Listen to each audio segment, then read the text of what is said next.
Hey everyone, my name is Lizzie and today we'll be talking about flavoring alcohol.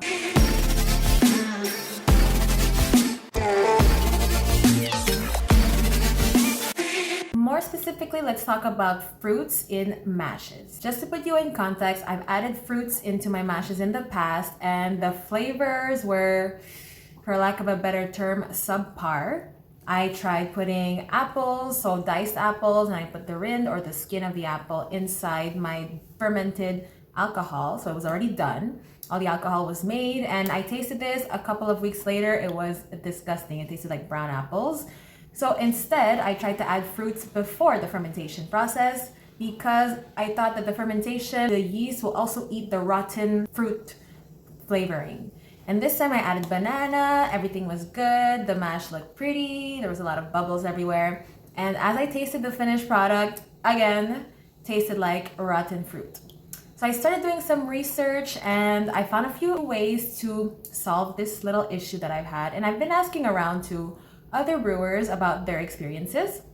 And let's start with adding fresh fruit to the mix. So it's been suggested to wash and sanitize your fruit before adding them. And you could do this either by boiling the fruit, either by microwaving the fruit, or by freezing the fruit. And drop a comment below to let me know which one would you try first between these three options. So let's start with option 1, boiling the fruit. As an FYI, only a few fruits are good for boiling. Can you guess what they are? Surprisingly, berries are not good to be boiled. However, citrus fruits are.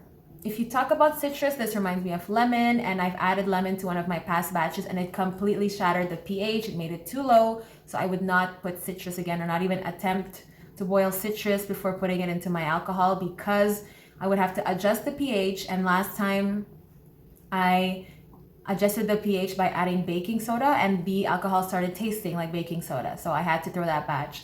And as a matter of fact, I've only thrown 2 batches in my whole brewing career life.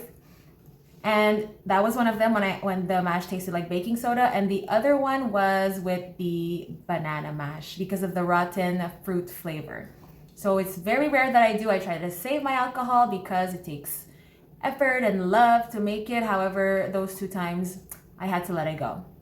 I had to take the L. Going back to boiling fruits, what this does is that it destroys enzymes. And the reasons why you would want to boil fruit cause pickle flavor. Pickle flavor, which derives from rotten fruit, and it may taste like bitter olives as a whole. Pickles, bitter olives, so this is not something that you want to taste in your alcohol. The solution to this is to boil your fruit and then add it to the fermenting jar. However, one caveat to this is that it can make your wash cloudy. And there are tips and tricks to removing the cloudiness of your alcohol. You can do this with time, or you can force the cloudiness out by adding some products like Turbo Clear, or you can put it in the fridge so the yeast will become dormant and all the yeast will go to the bottom of the jar. However, when it comes to boiled fruits, you might have to look for a different tactic because it's not only yeast that will cloud up your jar, but the boiled fruit as well. The second option to adding fruits into your alcohol is to microwave them. What this does, it kills the germs. However, when the fruit is microwaved, the enzymes are destroyed and this might remove the flavor and the aroma from the fruit. So let's go to another option of adding fruit to your alcohol. The first option was either boiling the fruit, either microwaving the fruit.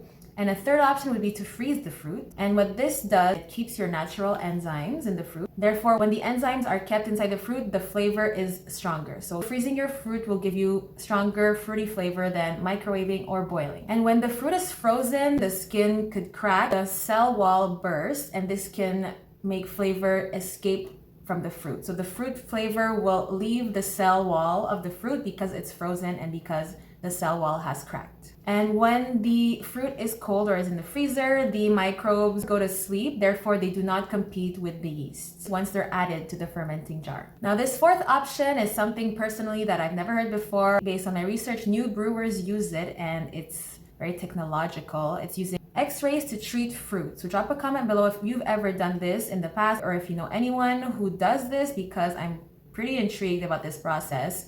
X-rays in fruits, it seems a little advanced. And homebrewing could be simple. You could do it in 1, 2, 3 easy steps. However, if you'd like to enhance your experience, make it quicker, or improve the flavor, you're open to many different tactics. Option 5 in adding fresh fruits or fruity flavor to your alcohol is cooking or smoking. And this is done by infusing fruit within your alcohol by adding a smoky, fruity flavor into your alcohol. So what I think about when I read this is oak chips. And once you heat your oak chips to a certain degree or to a certain temperature, it infuses fruity flavors. I've tried this in the past, however, I've added too much oak chips, therefore my alcohol just tasted like wood. It did not taste fruity at all. I wasn't able to extract the fruitiness. So we have, based on the chart, you can have vanilla tones, you can have citrusy tones, based on the wood chips that you use. So we have French wood chips, we have American wood chips, amongst others.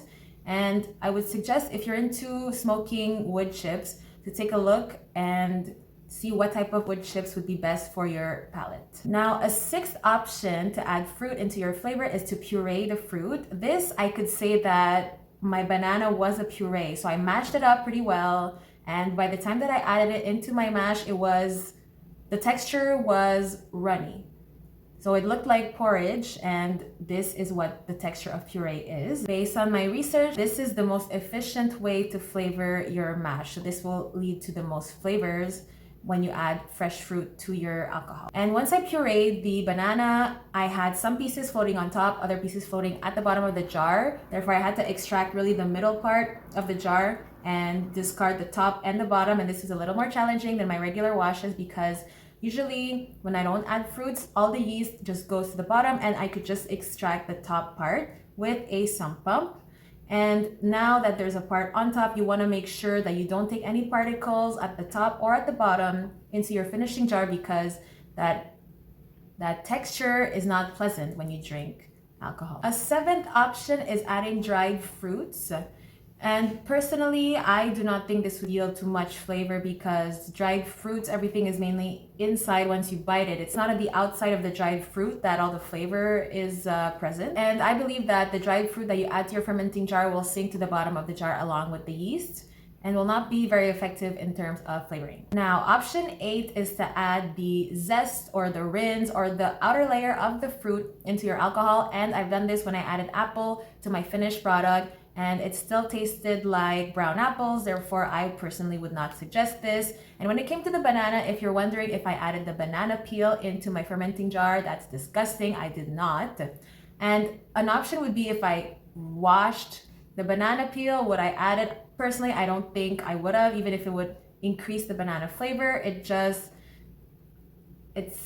just, I don't eat that usually when it's not in alcohol, therefore I would not put it in my alcohol. Unlike the apple skins I usually eat even when I just eat the fruit, therefore it was okay for me to add the apple skin to the alcohol, contrarily to the banana peel. So with all these options, if you figured out adding fruit is just not for me, adding fresh fruit into my alcohol, it just seems too complicated, or I don't have the equipment, or I do not want to have this bad taste, what you can do is add juice to your alcohol. And I've done this. I've added apple juice into one of my mashes, and my next one I want to do grape juice. I already bought the grape juice. I just have to start the fermenting process. And with apple juice, so far so good. The experiment went well. As long as you add the sugar that you need, you're gonna have the alcohol percentage that you want, the sweetness that you want. I have no complaints with juice boxes. However, I must admit that when I added apple juice, you didn't taste an apple flavor. When people tasted it, by the way, it tasted mainly like wine or cider when I used apple juice. And no one could taste the apple directly when I used apple juice. They didn't taste the apple more than any of my other batches. And I'm wondering, when I use grape juice, will that taste like red wine? That's something that I will comment on in future videos, so stay tuned. And if you're looking to making your first batch, you can book a class with me. The link is in the description below, and we guide you step by step on how to make your alcohol from A to Z. We make different experiments with different juices, with different types of sugar, and we make it a fun experience for you to learn from this alcohol making process. And speaking of which, I have actually, today is the day that one of my students' batches is done fermenting, so it's been 4 weeks. And let's do a little taste test before we continue the video. This is their batch here, looking pretty, and we'll see if it tastes good. For this, we used brown sugar or yellow sugar. We also use molasses, and the reason that it's a little darker than usual is that they use a little more molasses than we usually use. In terms of the smell, it does smell like alcohol, so that's a check. In terms of the taste, let's put it to the test.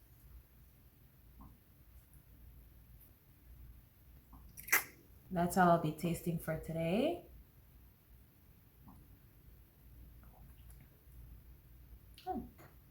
It's good. I would say it has a little honey flavor. Even if we did not add honey, the alcohol is there, the sweetness is there, and all in all, flavor is great. We used champagne yeast for this one, and tastes smooth. We did not add extra flavoring, so everything that we used in this batch was natural. So sugar, yeast, water, molasses, and we did not put fruit this time. We did not put any extracts to flavor. However, if you want to add fruit flavor, you can also add extracts. This is an option, and this is the option that'll give you the most flavor. So that's option 10, adding extracts or artificial flavoring, and you just have to add 1 to 2 tablespoons of extracts. I've done this before, and I like the taste. However, I also like the natural, and I try to add the least products as possible. However, when you want to make it taste a little more caramel or like maple, feel free to add the little extracts. It won't kill you. So when I say 2 teaspoons, it's 2 teaspoons per 750 milliliters. It's based on your preference. So if you wanted to have a stronger flavor of caramel or vanilla or any other type of extract, you can add more. However, this is my preference, 2 tablespoons per 750 milliliters of alcohol, and the flavor infuses itself in the whole drink. For those asking, when do I add this? I add this after the fermentation is done, not before, because everything that I add before fermentation will disappear when the yeast is eating the sugar. Therefore, I want to make sure that when I add flavoring, that it's there to stay from the beginning to the end of the drink. So for people to enjoy the same flavors when the drink is just bottled up until the day that the last drop of the bottle is finished. And honestly, you don't need too much extracts because a little goes a long way. So those are the 10 options for adding fruit or having fruit flavors. However, I have a couple bonuses for you, and this is when you add fruits. So I received a tip to avoid any rotten flavor, to leave your alcohol there for 6 to 12 months. In my opinion, this is way too long because I want to drink it right away. However, if you're someone that's patient, you add fruit, you want to make all the flavors settle in, you can leave it for 6 to 12 months, let it age properly, and then drink it. However, if you want another option without waiting as long, another option for the fresh fruits is to remove the fresh fruits from your fermenting jar after 5 to 7 days. And then afterwards, just throw it away, because the fruit might already start oxidating, meaning it might already be brown. And there's not much to do with brown fruit. In my opinion, I wouldn't use it for anything else. I would just throw it away. And the fruit that you've removed had already an impact on your alcohol for 5 to 7 days. So this is roughly 1/4 to 1/2 of your whole fermentation length. So let me know in the comments below if you're someone that would want to adventure in adding fruits, or would you rather add fruity flavor another way, such as extracts or just juice simply, or if you'd rather keep your natural flavors going with simple ingredients. If you found this video valuable, share it with a friend. Don't forget to like and subscribe. I'll see you in the next one.